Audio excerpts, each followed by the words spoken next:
Our political opinions tend to be one of the biggest things that divide us as as a country, as Christians, as people. And I think a big part of that comes down to this idea of arguing over what is right, and especially in Christianity, what is kind of the politics of heaven, like what is expected as us as Christians to be pushing for in that political sphere. And I think a lot of times we somewhat unfairly accuse people who don't see eye to eye with us as being, at what Paul was describing here in Philippians 3:17 through 21, as being enemies of the cross of Christ, just because they're holding something that we don't necessarily see as being Christian, or whatever we want to say. And that's really very disappointing, honestly. That's not what we're called to do.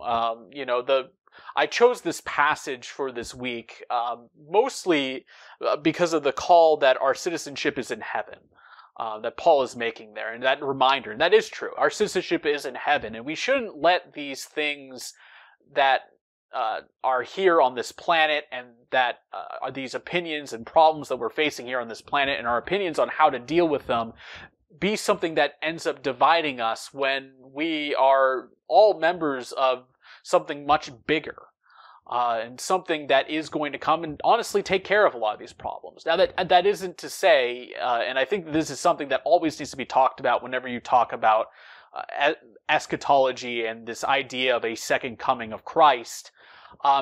This is not to say that we shouldn't do everything in our power to fix what is wrong in the world in front of us. I think that the attitude that is somehow a bad thing and will be punished for it is very incorrect and very wrong, and I think it ignores what Jesus has indeed called us to do going out into the world.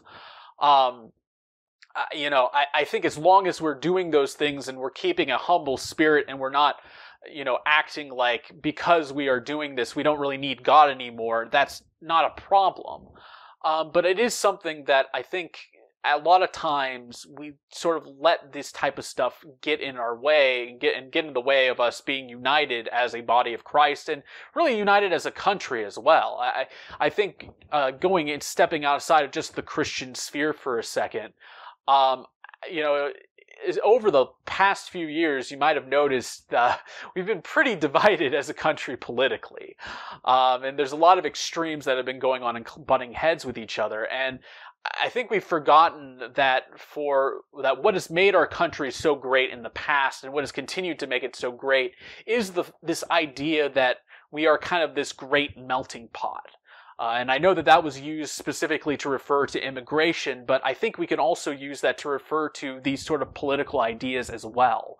That people have these different ideas, philosophies, and everything, but we're all working towards trying to make our country as great as possible. And as long as we remember that and keep that in mind, we can kind of be a bit nicer to each other, and understanding that, we won't necessarily see eye to eye. And honestly, some things that we think we're right on, we're probably going to be wrong on. And some things other people think is right, they're probably going to be wrong on. And I think if we keep those kind of big sort of picture things in mind, that we keep in mind, where our citizenship truly lies as Christians, and just as Americans as well, what the sort of idea of America is, and how we all sort of want our country to be great.